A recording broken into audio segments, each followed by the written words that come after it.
Shalom à tous, bienvenue pour cette nouvelle vidéo. Aujourd'hui, je vais parler des témoins de Jéhovah. Pourquoi? Parce que j'ai vu que beaucoup de personnes suivent la doctrine des témoins de Jéhovah ou qu'ils ont la même conception des témoins de Jéhovah sur YouTube, sur les commentaires ou même dans leur foi en eux-mêmes. Par exemple, il y a des gens qui disent que Yeshua Jésus n'a jamais été crucifié sur une croix latine, mais plutôt sur un poteau, un seul poteau. Les mains et les pieds cloués sur un seul poteau. Même il y en a, ils disent qu'il n'a pas été cloué, mais il a été seulement ligoté. Voilà. Il y en a qui disent que l'enfer n'existe pas, qu'il n'y a rien après la mort, ou alors qui disent que Satan et les démons existent, mais l'enfer n'existe pas, ou alors qui disent qu'il n'y a pas d'âme immortelle. Voilà. Tout ça, c'est des témoins de Jéhovah. Puisque les témoins de Jéhovah disent qu'il n'y a pas d'enfer, mais que Satan et les démons existent, qu'il n'y a pas d'âme immortelle, mais qu'il y aura une résurrection à la fin, qu'il n'y a pas d'enfer, il n'y a pas le lac de feu, il n'y a pas que Jésus, Yeshua, qui a été cloué sur un poteau et non sur une croix. Voilà. Donc, tout ça, il y a beaucoup de gens qui disent aussi Jéhovah. Voilà, beaucoup ont repris les témoins de Jéhovah, et je vais vous faire montrer que c'est aussi une secte. Bien, pour commencer, les témoins de Jéhovah sont connus pour leur prêche de porte à porte. Vous savez, ils pratiquent le prosélytisme. Attention, prosélytisme et non proxénétisme. Prosélytisme, prosélyte, c'est quelqu'un qui prêche une doctrine ou une religion en imposant. Proxénétisme, proxénète, c'est quelqu'un qui un réseau de prostitution. Voilà. Donc, faites bien la différence. Voilà. À moins qu'il y ait des gens qui pratiquent le prosélytisme et le proxénétisme en même temps. Ça peut arriver. Hein. Bien que dans les sectes, ils le font, hein, bien évidemment. Il y en a qui prêchent une religion tout en abusant des gens sexuellement. Ça, les sectes le font. Il y a eu le cas des témoins de Jéhovah, des affaires de pédophilie et tout, dans le cas des témoins de Jéhovah. Donc, on voit bien que dans les sectes, malgré qu'il faut faire une différence, on voit que c'est lié, puisque les gens prêchent une religion, une doctrine, donc ils endoctrinent quelqu'un, et ils font des réseaux de prostitution, des trucs sexuels, enfin voilà.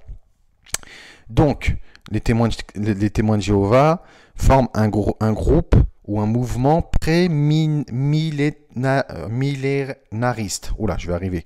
Millénariste, c'est-à-dire qui croient au millénaire. Et restaurationniste, c'est-à-dire qui se disent qui sont la branche ou la doctrine qui a restauré le christianisme originel. Donc, ils se réclament du christianisme. Donc, ils sont pré-millénaristes et restaurationnistes. Ils sont issus d'un groupe né aux États-Unis dans les années 1870, connu sous le nom d'étudiants de la Bible. Les témoins de Jéhovah sont connus principalement pour leur prédication de porte à porte et l'importance qu'ils donnent à la Bible, qu'ils considèrent comme la parole de Dieu. De tendance pré-millénariste, ils annoncent dès les années 1870 l'intervention imminente de Dieu dans les affaires humaines lors de la bataille d'Armageddon. Armageddon en hébreu. Et ils ont pour objectif l'établissement du royaume de Dieu sur terre, seule solution aux maux de l'humanité selon eux. Selon leur doctrine, Jéhovah est le nom personnel de Dieu. Et faire connaître ce nom est primordial pour eux.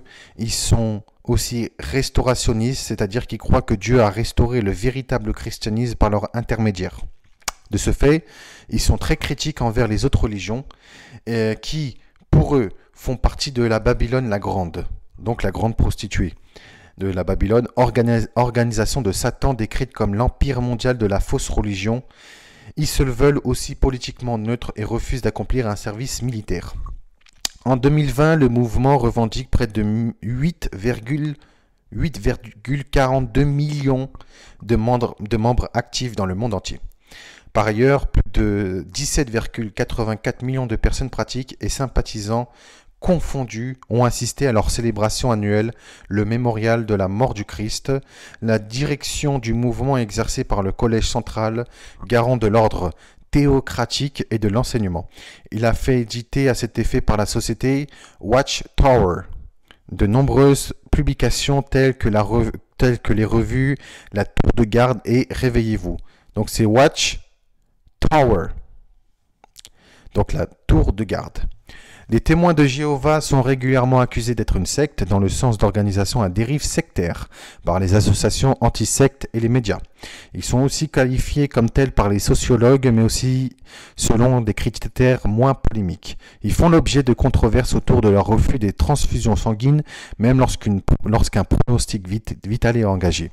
De même, leur isolement social et leur politique d'exclusion et de leur gestion des affaires de pédophilie en interne. Les témoins de Jéhovah sont confrontés en leur sein à des affaires de pédophilie, le traitement en interne de ces cas de pédophilie, sans en révérer aux autorités judiciaires leur vaut de vives critiques et des condamnations en justice pour des ministres de culte concernés.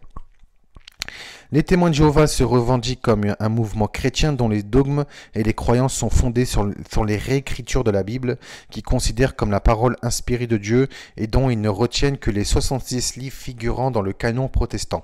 Leur interprétation est considérée par eux comme intégralement véridique. Elle est donc, selon eux, scientifiquement et historiquement exacte et digne de foi. De plus, ils considèrent qu'elle a déjà prédit l'avenir, notamment des événements pour notre époque, principalement dans le livre de l'Apocalypse ou, comme ils disent, la révélation. Dans les faits, le contenu de la doctrine que les témoins de Jéhovah nomment la vérité vient de l'enseignement du Collège central. Ce dernier dispense une interprétation plutôt littérale de la Bible, mêlée de commentaires allégoriques concernant principalement, mais pas exclusivement, les livres de Daniel et de la Révélation, donc de l'Apocalypse.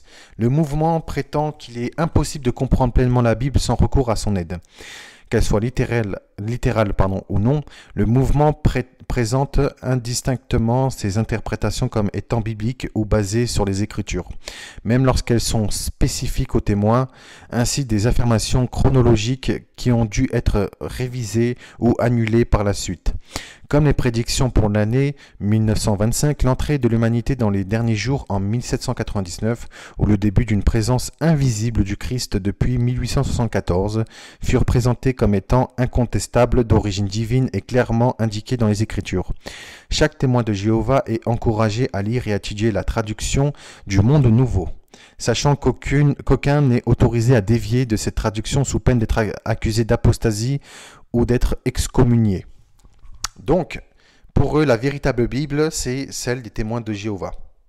Jéhovah est une déformation du tétragramme, donc Yod He Vav He, qui est le saint nom de l'Éternel, puisque Jéhovah est une forme latine médiévale apparue au Moyen-Âge.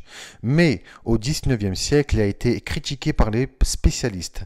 À vrai dire, ce nom a été reconstitué à partir des consonnes Yod He Vav He, en lui ajoutant des voyelles. Même si ce nom n'est pas le nom de Dieu, les témoins de Jéhovah ne respectent pas le commandement de « Tu ne prendras point le nom de l'Éternel ton Dieu en vain, car l'Éternel ton Dieu ne laissera point puni celui qui prendra son nom en vain. » Exode chapitre 20, verset 7. Alors qu'ils se proclament dans la vérité totale. C'est pour ça qui disent que ils ont le droit de dire le nom de Dieu quand ils veulent, à toutes les sauces, à tous les moments, voilà.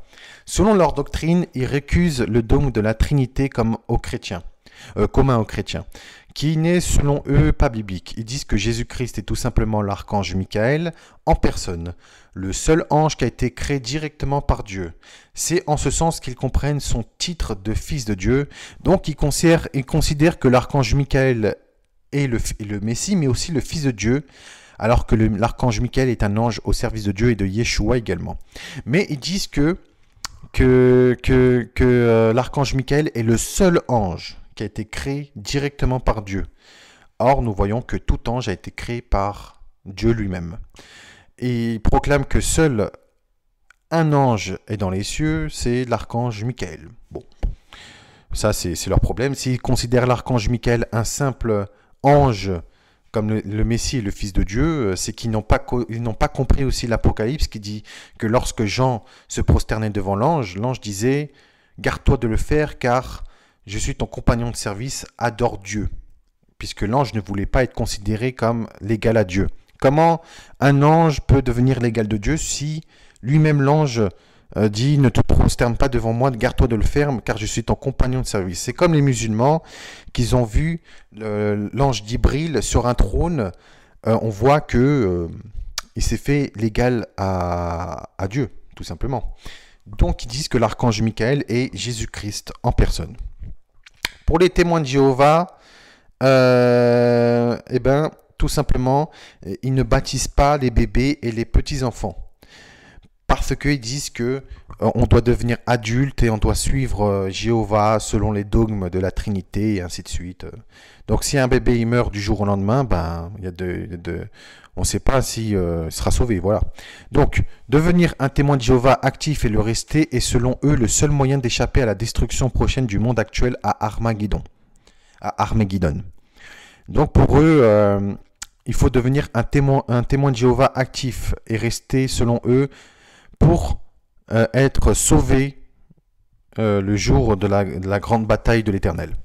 Pour se faire baptiser, le candidat doit en faire la demande aux anciens de la congrégation qu'il fréquente. Ceux-ci vont alors lui demander s'il est d'abord voué à Jéhovah dans la prière, vérifier sa connaissance des doctrines du mouvement, donc de leur propre doctrine, et s'assurer qu'il mène une vie conforme aux enseignements, donc c'est semblable aux sectes et à leurs rites de passage. Donc, si ils sont conformes à les connaissances de la doctrine du mouvement, donc leur doctrine, mais aussi à une vie conforme aux enseignements des témoins de Jéhovah, donc de Watchtower et de tout. Les témoins de Jéhovah considèrent toutes les religions comme faisant partie de la Babylonie et de Babylone la Grande, et les États comme étant principalement depuis 1914 sous la domination de Satan. Je ne savais pas que Satan dominait le monde depuis 1914, surtout que depuis l'humanité, depuis la création de l'humanité, l'homme a toujours été tourné vers le mal et Satan a toujours régné sur terre depuis la création de l'humanité. De même que Satan a séduit Adam et Ève dans le paradis. Donc ça prouve que Satan avait prévu de régner sur terre quand l'humanité chutera. Donc quand Adam et Ève ont été envoyés sur terre, donc Adam c'est l'humanité, puisque Adam en hébreu veut dire humanité mais aussi homme, et Ève veut dire femme mais aussi mère de l'humanité. Donc on voit que c'est l'humanité entière, quand il est tombé dans le péché, Satan a régné sur eux. Preuve que leur cœur était tourné exclusivement vers le mal. Donc ce n'est pas depuis 1914 que Satan règne, mais depuis la création de l'homme, depuis que l'homme a choisi le mal. Donc voilà, c'est complètement débile. De même, ils disent que Jésus a régné seulement en 1914 dans les cieux. C'est complètement... c'est invraisemblable. Pour les témoins de Jéhovah, la croyance en l'immortalité de l'âme est contraire aux saintes écritures. Selon eux, rien ne survit à la mort de l'individu. Cela s'apparente aux Sadducéens qui disaient en tout cas qu'il n'y a rien après la mort, ni d'âme immortelle, ni d'ange, ni d'esprit, ni de résurrection. Puisqu'il y avait à l'époque de Yeshua des sectes, les Sadducéens, les Esséniens, les pharisiens. Et les pharisiens, eux, croyaient en une âme immortelle, en une existence après la mort, en le monde à venir qu'ils appelaient le Olam Haba, qui veut dire tout simplement le monde à venir, qui croyaient aux anges, aux esprits, aux démons, etc. Les témoins de Jéhovah ne croient ni en l'enfer, ni en l'immortalité de l'âme, ou quoi que ce soit. Or, nous voyons que l'Éternel nous a créés à son image et à sa ressemblance, c'est-à-dire qu'il nous a soufflé un souffle de vie, et c'est tout simplement l'âme qui est éternelle.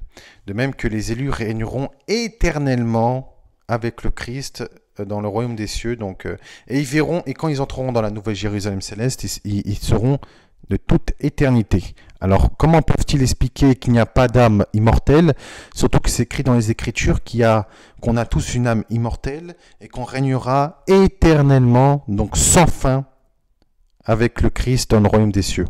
Donc, c'est complètement, excusez-moi du terme, débile. On voit c'est une secte et c'est une fausse religion. Donc,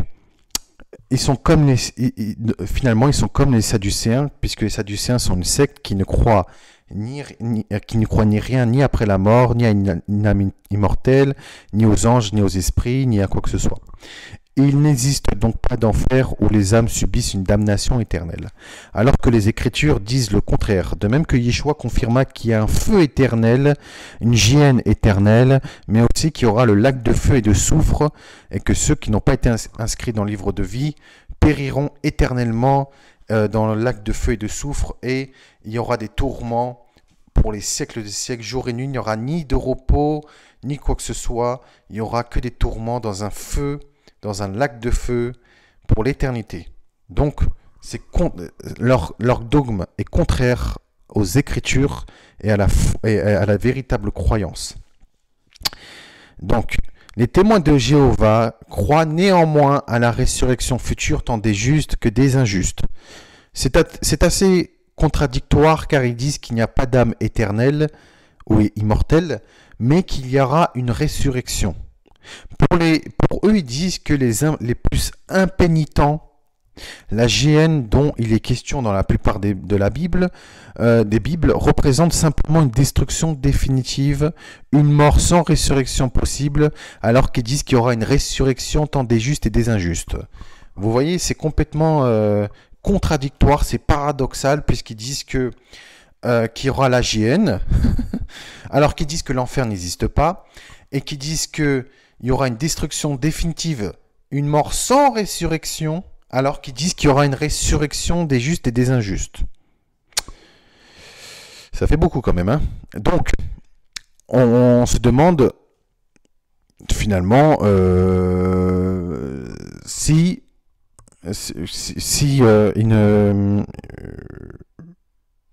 veulent pas emmener des gens eux-mêmes en enfer. C'est leur but. J'ai l'impression que c'est leur but. Comme ils disent qu'ils croient en l'existence de Satan et des démons, mais ils ne croient pas en l'enfer, ni aux esprits, ni aux démons. Vous voyez, c'est complètement idiot. C'est comme si je vous disais, allez à droite, mais en même temps, n'allez pas à droite. C'est pareil.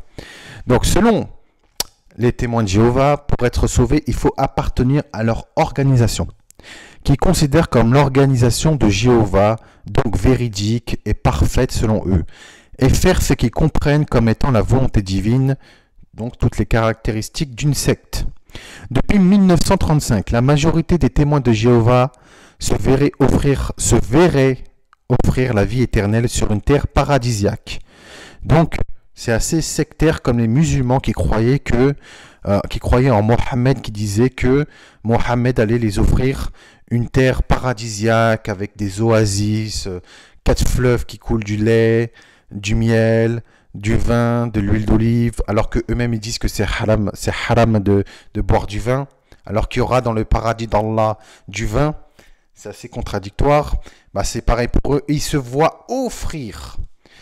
Donc ça veut dire qu'ils se prennent pour Dieu eux-mêmes. Donc ils se disent, tiens, moi je me vois offrir le paradis parce que ça m'appartient.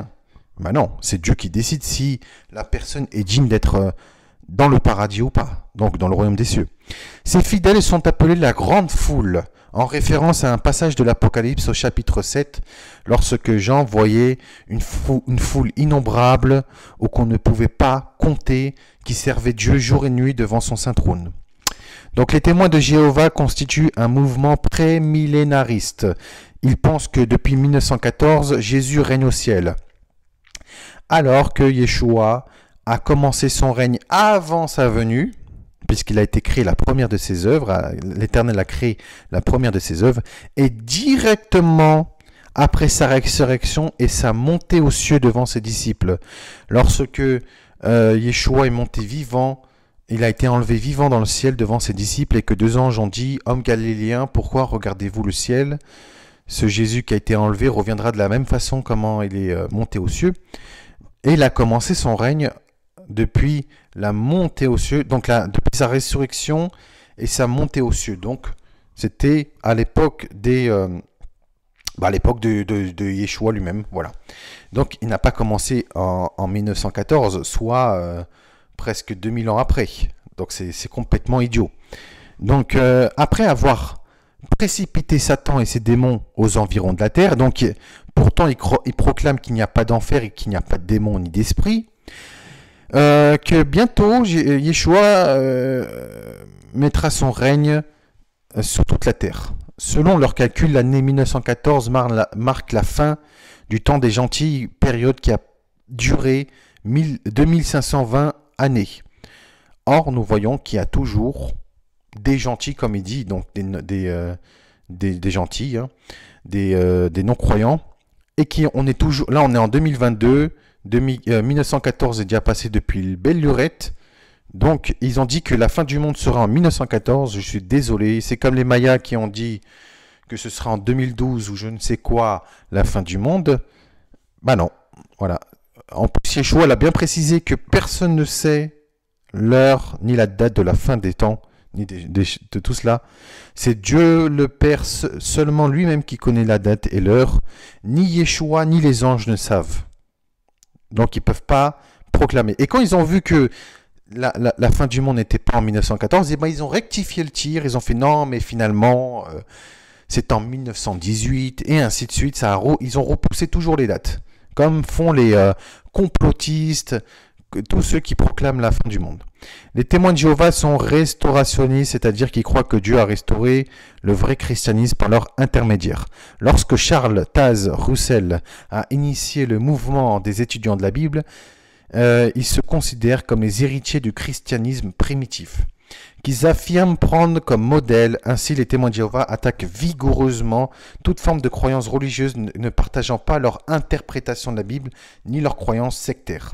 L'apostasie, c'est-à-dire le fait de rejeter toute ou partie de leur croyance, est aussi considérée comme un péché grave selon eux. Donc si vous n'êtes pas d'accord ou tu n'es pas d'accord avec leurs dogmes, leurs croyances et leurs enseignements, tu es considéré comme un apostate et que tu as commis un péché grave qui mérite la destruction lors du retour de l'Éternel, lors de la bataille d'Armageddon. Voilà. En gros, c'est ça. Concernant le partage du corps et du sang du Christ que Yeshua donna comme cadeau à toute l'humanité entière, chez les témoins de Jéhovah, seulement les membres oints, donc consacrés, qui sont considérés comme les derniers des 144 000, peuvent les consommer.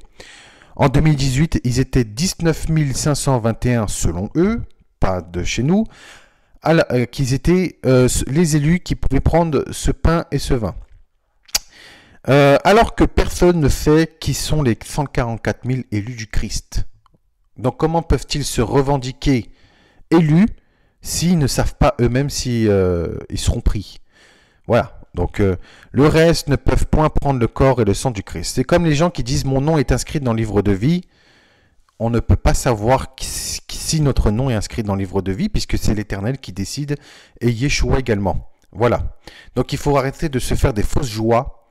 Voilà, c'est pas parce que vous êtes croyant que on est tous des pécheurs, tout le monde peut tomber du jour au lendemain. Et n'oublions pas que Yeshua peut effacer les noms dans les livres de vie. Donc, ne vous déclarez pas vainqueur trop tôt. Voilà. Ne jamais crier victoire trop tôt. On ne sait pas qui sera pris, qui sera envoyé en enfer dans le lac de feu. Donc ne dites pas « je suis inscrit dans le livre de vie » alors que peut-être non. Voilà. C'est pour ça qu'il faut toujours rester dans ses gardes.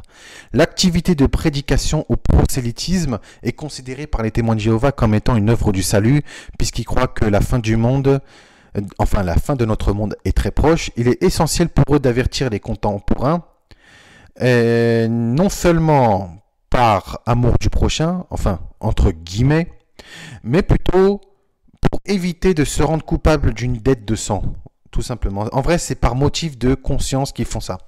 Ils la pratiquent sous plusieurs formes telles que la porte-à-porte, la prédication par téléphone, l'utilisation des présentoirs mobiles et tables d'exposition ou encore de façon informelle dans les rues ou les marchés. Le souci de préserver la pureté des congrégations a particulièrement été mis en avant par l'organisation à partir des années 1950. Époque à laquelle sont codifiées les règles d'excommunication. La dénonciation des fautifs est encouragée et peut même entraîner une violation du secret professionnel. Si cela s'avère nécessaire, les anciens peuvent aussi s'assurer que par des visites pastorales à son domicile et que chaque adepte vit conformément à la doctrine des témoins de Jéhovah. Donc, qu'est-ce qui se passe? C'est qu'il y a des adeptes ou des dirigeants religieux des témoins de Jéhovah viennent pour contrôler ta vie. Si ça, ce n'est pas sectaire, vous allez me dire, c'est quoi alors? Il y a des gens, des dirigeants qui viennent pour vous contrôler votre vie, pour vous dire qu'est-ce que tu dois faire, qu'est-ce que tu ne dois pas faire, si tu dois faire ceci, tu dois faire cela, et pour voir si tu es en règle dans leurs enseignements. C'est sectaire, tout simplement. Si les anciens doivent reprendre les transgresseurs et disposent pour cela de plusieurs mesures de discipline religieuse en fonction de l'importance des fautes commises, la notation et la réprimande concernant tout témoin de Jéhovah qui se conduit d'une manière déviante par rapport aux normes fixées par le mouvement.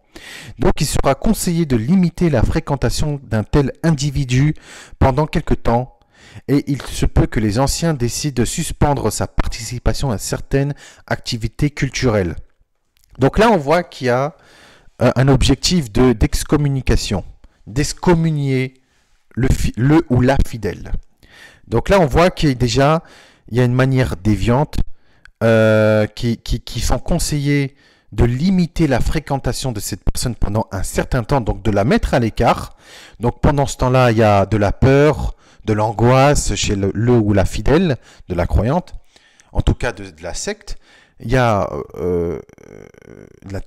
du tourment dans l'esprit, dans les pensées, parce qu'il s'est dit, mince, est-ce que je serai pardonné, est-ce que je serai pris? Voilà, et ensuite, malheureusement, il y a l'excommunication qui est la mesure la plus radicale, qui est appliquée par un adepte qui commet ce qui est considéré comme un péché grave et ne se repent pas. Par exemple, chez les témoins de Jéhovah, si tu regardes une télé, si tu ne te repens pas et si tu ne suis pas les enseignements de la Watchtower, donc de la tour de garde et des témoins de Jéhovah, tu as commis un péché très grave et tu seras excommunié définitivement sur le champ. Donc elle fait normalement suite à un comité de discipline religieuse, conduit par plusieurs anciens. Cette mesure implique la coupure immédiate des liens spirituels, sociaux et affectifs entre l'excommunié et l'ensemble des fidèles de la congrégation, fût-il de sa propre famille. Donc si quelqu'un veut quitter cette secte dangereuse, eh ben, elle sera excommuniée, coupée de tout lien, et elle n'aura plus aucun contact même avec sa famille. Résultat des comptes, il y aura de la dépression, des gens qui se suicideront, puisque déjà les témoins de Jéhovah font une coupure du lien extérieur qu'ils considèrent comme un monde de ténèbres et de Satan. Voilà. Et en plus, s'ils sont excommuniés, ils n'ont plus personne. Résultat des comptes, ils font tout pour revenir à cette secte pour ne pas se sentir seuls et abandonnés. Donc, cette mesure est une coupure totale avec le proche excommunié, qui inclut le refus de communiquer par téléphone, par mail et présenté dans les publications jéhovistes comme un signe de sainteté et l'injonction à la rupture comme un commandement divin selon eux. Donc, si quelqu'un a commis selon eux un grave péché et qu'il est excommunié, histoire de briser sa réputation et histoire de l'enfoncer encore plus bien profondément dans sa situation et histoire d'être rejeté partout dans le monde entier, ils mettent le nom de la personne dans les revues et dans les publications jéhovistes pour dire telle ou telle personne est excommuniée, pour histoire de bien envenimer la situation. Plusieurs anciens témoins de Jéhovah font l'état de dérives sectaires.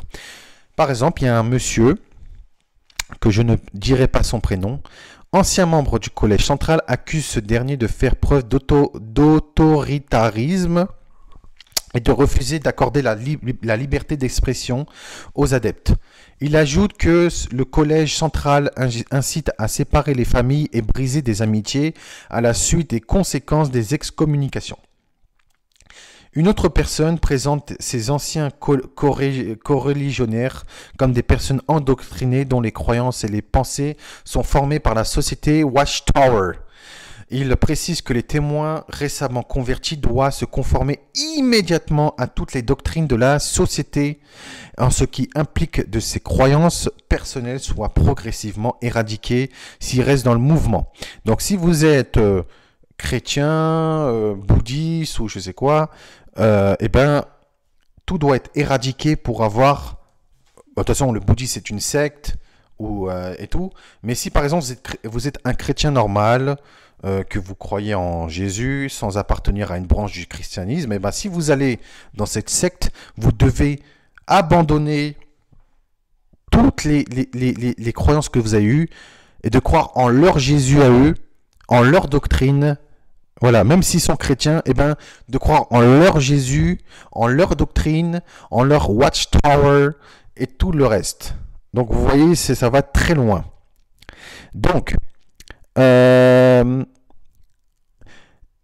y a deux personnes qui ont fait remarquer, je ne donne pas leur prénom pour pas citer des prénoms, hein, par respect pour eux.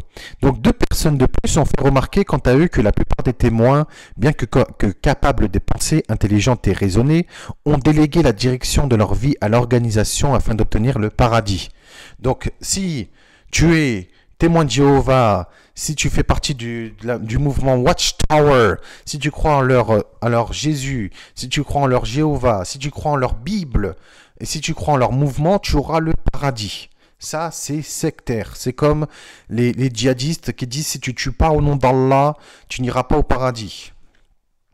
Donc, ils délèguent toute responsabilité et droit concernant leur vie privée, laissant ainsi la société Watchtower penser à leur place, vivre à leur place, prendre les directions de leur vie à leur place. Donc, ils sont tout simplement comme des marionnettes et comme des pantins. En France, la mission interministérielle de vigilance et de lutte contre les dérives sectaires, donc ça s'appelle Mivilude, exerce une vigilance à l'égard des témoins de Jéhovah en raison de signalements de dérives sectaires qu'elle reçoit régulièrement de la part d'anciens membres ou de proches des membres de cette communauté. Comme les témoins de Jéhovah limitent leurs relations avec les gens du monde extérieur, la majorité des excommuniés se retrouvent très seuls. La mesure d'excommunication impliquant la coupure totale avec les adeptes, qu'ils soient amis ou de la famille, certains deviennent donc dépressifs, voire suicidaires. Plusieurs d'ailleurs se sont suicidés à cause d'une excommunication, mais aussi des pressions psychologiques et les menaces de mort de la part des dirigeants si un ou une fidèle souhaite quitter cette secte ou qui ne suit pas le mouvement de A à Z et de corps et âme. Dans bien des cas, ils sont donc contraints de faire tout leur possible pour réintégrer le mouvement, principalement pour retrouver un milieu familial et social. Une publication de 2012 représente d'ailleurs comme un exemple à suivre une famille ayant rompu tous les liens avec l'un de leurs membres ayant été excommunié. Ce dernier admet une fois revenu dans le groupe que la souffrance de ne plus avoir ses proches a été un facteur essentiel à sa demande de réintégration. Les ex-témoins de Jéhovah qui témoignent publiquement de leur expérience dans ce mouvement rapportent que les contacts avec leur famille témoins de Jéhovah est rendu très difficile, quand cela ne tombe pas dans la rupture totale de tout contact, y compris dans des circonstances exceptionnelles comme un mariage ou un décès. Il y a un sociologue qui explique que ceux qui décident de quitter le mouvement n'ont que rarement l'occasion d'en sortir avec dignité. Non seulement leur départ est annoncé depuis le podium, donc devant tout le monde. S'il y a 140 000 personnes qui regardent, qui sont présentes devant le podium, eh ben, ils sont excommuniés devant les 140 000 personnes, devant tout le monde, et en plus ils sont inscrits dans les revues jéhovistes et du Watchtower et de toute publication jéhoviste pour histoire qu'ils ont une excommunication totale et que leur vie soit brisée totalement. Mais ils sont aussi condamnés comme s'ils étaient malades mentalement ou apostats. Cette pratique de rupture est décrite par la Mivilude comme étant une déviance sectaire. La mission interministérielle précise que dans son rapport de 2017, avoir reçu des témoignages extrêmement poignants sur le chantage et la souffrance que représente l'interdiction absolue pour tous les membres de la communauté, y compris les plus proches parents, de maintenir des relations avec un adepte qui souhaite quitter le mouvement. Celui-ci est alors considéré comme un apostat. Des parents décrivent ainsi, il y a des parents qui ont décrit ainsi à leur fille de 20 ans qui a cessé de partager certaines croyances ou pratiques du mouvement, qui a été excommunié, une lettre type annonçant qu'il tout contact avec elle, donc une sorte de lettre de répudiation. Certains jeunes témoignent qu'ils ont hésité longtemps à faire face à la menace de l'excommunication. Le rapport note aussi que l'obligation de fuir la fréquentation d'une personne excommuniée correspond à une diabolisation et à une intolérance de la liberté des choix individuels, citant un témoignage qui explique que cette discrimination n'est pas une attitude individuelle, mais un précepte théorisé et officiel du mouvement. De même, en septembre 2018, une personne, alors président de cet organisme, explique que le reniement de la part de la famille adepte en cas d'excommunication est fréquent chez les témoins de Jéhovah, expliquant que nous l'avons très souvent entendu de la part de jeunes qui sont sortis du mouvement et pour qui la plupart étaient de plus grandes douleurs, et c'est justement ce qu'ils appellent cette excommunication. Des jeunes nous ont décrit leur désarroi, leur peine, leur souffrance de rencontrer dans une ville leurs parents et ainsi leur famille, de passer sur le même trottoir et qui ne le regardent pas et qui tout simplement les renient. C'est horrible et ça fait mal. Les témoins de Jéhovah sont encouragés à se tenir séparés du monde, qu'ils considèrent comme mauvais et voués à disparaître bientôt. Cette séparation implique que les relations avec ceux qui ne sont pas témoins de Jéhovah, fussent-ils de la même famille proche, sont réduits au minimum. Un témoin de Jéhovah qui suit les conseils donnés par la société Watchtower ne fréquente pas un non-témoin de Jéhovah. Si le fidèle est souvent un bon travailleur et un bon voisin, il n'empêche que ce comportement ne résulte pas d'une volonté d'intégration dans la société, mais du respect d'obligations religieuses de leur secte, voire d'une stratégie liée au prosélytisme visant à donner une impression positive, car sur ce point, les témoins de Jéhovah restent en effet une secte. La société Watchtower interdit à ses adeptes toute remise en cause de ses doctrines ou de ses conseils, et même d'entrer en contact avec des raisonnements critiques. Chacun est encouragé à faire confiance à l'organisation, comme s'agissant de celle de Dieu lui-même. Même si les dirigeants disent que noir c'est blanc ou que la droite c'est la gauche, eh ben, ils conseillent de faire ce qu'ils disent à la lettre de A à Z, et ils conseillent même de faire des choses malsaines. Ils doivent le faire car ils sont, entre guillemets, les représentants vivants de Jéhovah. Donc ils parlent au nom de leur Jéhovah. Donc ils se prennent pour Dieu lui-même. Car pour les témoins de Jéhovah, la séparation du monde mauvais est perçue de manière positive et sécurisante. Ils ont ainsi l'impression de se retrouver parmi le peuple de Dieu, à l'abri d'un monde corrompu et voué à l'échec. La contrepartie est la peur de l'excommunication, qui rejette toute personne déviant des principes fixés par l'organisation. Donc ils n'utilisent pas Internet, ils font pas de fêtes, ils n'utilisent pas des téléphones ou des trucs comme ça. Ils sont séparés de la société, et donc pour eux, Internet, c'est le mal, c'est ceci, c'est cela, alors que Internet, vous pouvez l'utiliser pour faire vos démarches, pour faire vos courses en ligne. Voilà. Donc, pour eux, tout est diabolisé. Tout simplement. Donc, eux, ils sont vraiment reclus. Donc, ils ne fêtent pas les anniversaires. Bon, Noël et tout, ça, c'est normal. Halloween, c'est normal de ne pas fêter. Mais ils ne font pas de fête. Ni s'il y a un événement joyeux, il ne faut pas le fêter parce que c'est contraire à la doctrine de Jéhovah. Voilà, si par exemple vous avez un heureux événement, eh bien vous ne devez pas être joyeux ou vous ne devez pas faire sans l'accord des dirigeants du Watchtower ou je ne sais quoi. Donc voilà, c'est vraiment... Et puis ils n'autorisent pas à parler avec des gens de l'extérieur. Donc pour eux, si vous n'êtes pas témoin de Jéhovah, vous faites partie de Satan. Vous devez pas parler avec de telles personnes et tout. Donc voilà, c'est assez brutal. Donc la contrepartie de la peur de l'excommunication, qui rejette toute personne déviante des principes fixés par l'organisation, c'est un problème et un risque, tout simplement. Il y a aussi un problème et un risque de mort brutale, car ils interdisent de consulter des médecins ou de prendre des traitements qui pourront les aider, car ils disent que les vaccins, les médicaments, c'est le diable, patati et patata, car ils rejettent tout ce qui vient de ce monde mauvais. Donc... et de la société contrôlée par Satan. Donc, par exemple, vous avez des problèmes, je sais pas moi, de bronchite, si ça ne vient pas des témoins de Jéhovah ou ça vient de cette société, oh non, c'est pas bien, c'est contraire à la sainte doctrine, c'est une société de Satan. Donc, si quelqu'un a des lourds problèmes de santé et qui a besoin d'un traitement, bah, il préfère laisser cette personne souffrir plutôt que d'aller à l'encontre de leur secte. Voilà, ça s'appelle du légalisme religieux sectaire. Donc, ils interdisent les vaccins, les transfusions de sang, les donations d'organes et de prendre des médicaments. Ce qui est une non-assistance en personne en danger. Si par exemple quelqu'un qui a besoin d'aller dans un hôpital au plus vite, eh bien, ils n'iront pas si c'est parce que les gens ne sont pas témoins de Jéhovah, ils ne sont pas jéhovistes ou quoi que ce soit. Donc, ce qui est très grave, car c'est une non-assistance en personne en danger, car ils ne veulent pas soigner, soulager ou même sauver quelqu'un pour ne pas violer ou enfreindre leurs croyances et leurs doctrines basées sur leur secte, légalisme religieux sectaire, ce qui peut provoquer la souffrance, voire même la mort.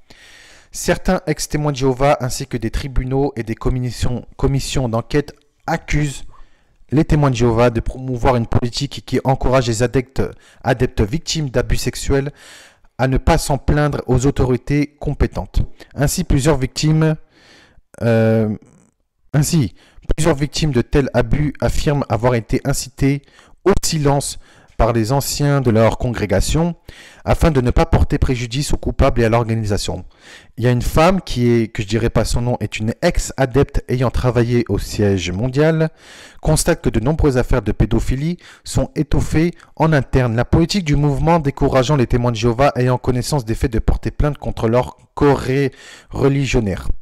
Donc, un autre homme qui était un ex-adepte constate le même genre de dérive, ce qui pousse à créer et qui a poussé un site internet dans le but d'aider les victimes et de dénoncer les coupables.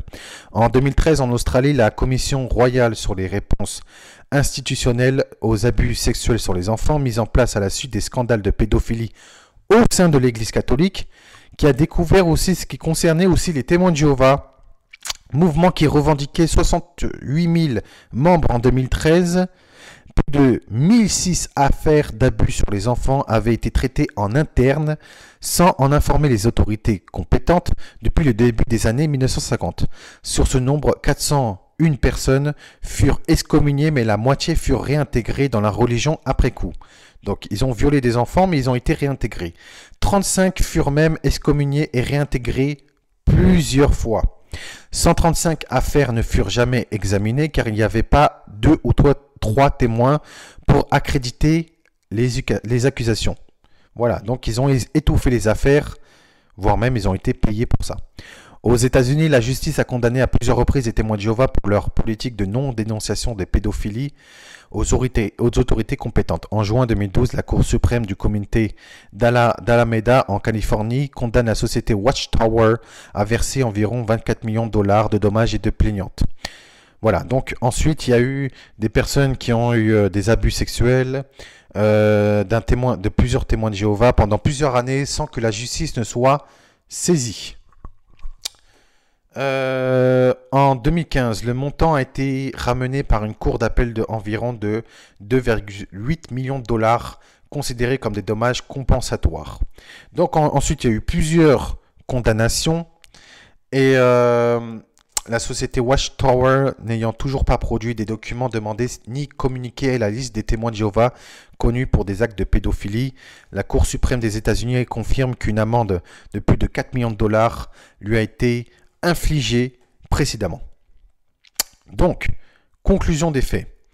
Les témoins de Jéhovah non seulement ont une fausse doctrine basée sur le mensonge, qui croient que Jésus c'est l'archange Michael, qu'il n'y a pas de résurrection, enfin qu'il y a une résurrection mais que l'âme n'est pas immortelle, que l'enfer n'existe pas mais que Satan et les démons existent, que les justes et les injustes ressusciteront mais ceux qui sont injustes périront sans résurrection, qui sont une secte dangereuse, en vrai, les témoins de Jéhovah sont tout simplement une secte dangereuse. Plusieurs personnes ont quitté cette secte, et en plus de cela, ont reçu des lourdes menaces, pour pas qu'ils parlent aux autorités, et même il y en a qui ont reçu des menaces de mort, et il y en a qui sont passés à l'acte pour faire le mal, voire même tenter de tuer des personnes. Voilà, donc faites attention, les témoins de Jéhovah sont sectaires.